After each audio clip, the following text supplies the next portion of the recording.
tag-ulan, madalas mag-brown out at para kahit papano'y maibsan ang perwisyong dulot nito, may mga rechargeable item na talaga namang malaki ang maitutulong po sa atin. At ang mga yan po ang bit-bit ngayong umaga dito sa studio ni Mr. Joselito Toledo, merchandiser mula sa Handyman. Good morning, Mr. Toledo. Yes, ma'am. Welcome to News to Go. Okay, ang dami mong mga nakahanda dito na rechargeable item. Ito, electric fan. Yes. Ito, ma'am, electric fan with charger, with radio, tsaka desk lamp. Uy! May radyo rin ito. Yes po, ma'am. O kasi usually kapag bumabagyo, talagang radyo yung ano natin. Dapat mag-tune in tayo para malaman natin kung saan may mga ano yung mga balita. Balita po, ma'am. Tsaka ito, ma'am, pwede niyo siyang gamitin as an electric fan. So electric fan siya, at the same time, May radio kayo, tsaka may desk radyo. lamp kayo. Pwede niyo siyang iangat. Habang blackout, pwede kayong magbasa. Ah, okay. Tapos gaano katagal ito china-charge? Ito, ma'am, totally 16 to 20 hours ang lahat ng rechargeable natin sa pag-charging po. Okay, okay. Kaya lang ang kagandahan nito, pwede nyo siyang magamit direct sa kuryente po. Ah, direct sa Apo. kuryente. Just in case na nag-blackout, may gagamitin din kayo. Pero kailangan i-charge mo muna siya ng matagal-tagal. Kasi ma'am, pag ginagamit nyo siya sa kuryente po, nagkusa lang siya nag-charge po. Okay, Automatically okay. nag-charge. Tapos, gaano katagal siya naglalast? Yung Ang- kuryente niya? Ang charging Baka nito, naman ma'am, isang oras lang pag yan. naglalas nito, pag high po ito, naglalas siya ng 4 hours. 4 pag hours. Pag low po siya, ma'am, naglalas sa po ng 6 to 7 hours. 6 to 7 hours. Matagal na rin yun, Yes ha? po, ma'am. Okay, tapos ito, flashlight din.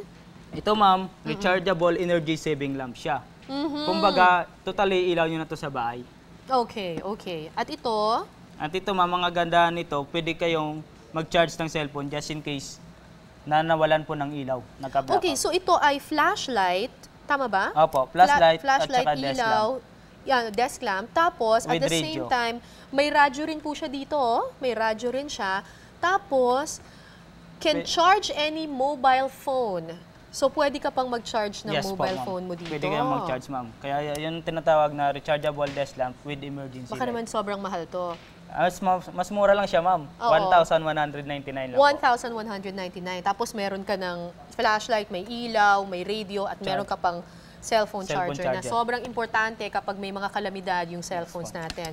Ito, ganun din po ba to, sir? Ito, ma'am, desk lamp po siya. Okay, okay, okay. Alright. Parang solar panel po ata to, sir. Yes, ma'am. Okay. Ito, solar panel po to. Just in case na nag-blackout, Alright. pwede nyo siyang gamitin. Direct sa araw po. Kung wari, kumbaga, dito ngayon, Oo. may ilaw tayo, pwede siyang kumukuha ng charging yan. Nagcha-charge po siya. Okay, okay. Anong klaseng mga appliances ang pwede mong isaksak dito sa solar panel na to? Gaano kalaki yung energy na napoproduce itong solar panel? Ito po, ang energy nito, consumption lang nito, 3 watts po. Oo. Kaya ang kaya lang nito, ma'am, mga emergency light lang po. So, emergency light, cellphone pwede? Cellphone pwede po siya, basta kasya lang po ito yung adapter niya. Oh, okay, okay. Alright. Siyempre po mga kapuso, pag brownout, hindi lang yan.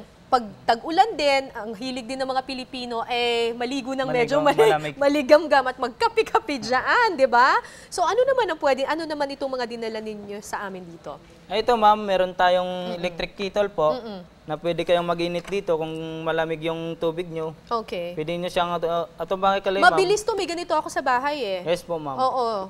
Ang ito, ma'am, saglit lang po. 6 to 7 minutes lang po. Oo, tapos mainit Heat na na mainit po, na yung opo. tubig. Okay, ito, alam na natin ito. Ito, Kettle, oo. Ito, yung nandito naman, Ito, ma'am, yung heater natin. Ito po, para lang to sa deep well. Meron tayong pang sanawasa po. Ito yung kulay dilaw. iba pa. Yes po, ma'am. Alright, okay. Ito, bago nyo siyang gamitin to, plug-in nyo siya muna, tapos ilulublob po. Oo, importante yan sa mga, lalo na sa mga gagamit nito. Opo. Kasi baka makuryente ka, di ba? Opo, kasi maraming nagsasabi nito, ma'am, Oo. na nag-spark daw yung mga ganito. Oo. Kasi ang ginagawa nila, lublob muna nila bago Tapos isaksak. sa kanila isasaksak. So, pag bibili po kayo ng ganito, bibili po kayo ng mga ganitong klaseng water heater, isaksak muna, saka ilulublob. Para Okay.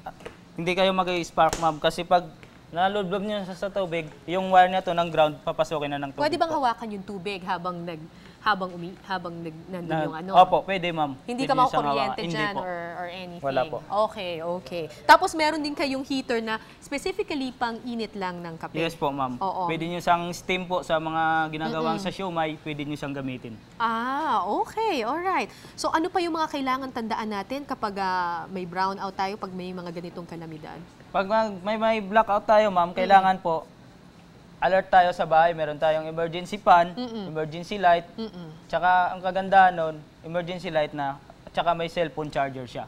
Para just in case na kunwari, yung mga kamag-anak nyo gusto nyo makontak, pwede kayong mag-charge sa cellphone na emergency light with cellphone charger siya. Pero siguraduhin niyo po mga kapuso, kapag wala pang kalamidad, isaksak nyo na i-charge nyo na yung mga ito. Baka naman mamaya dumating yung kalamidad at wala namang charge. Wala namang charging ma'am po. Okay, alright. Maraming salamat po, Mr. Joselito Toledo ng Handyman. Thank you Thanks po, very ma'am. much. Thank you po. Thank you.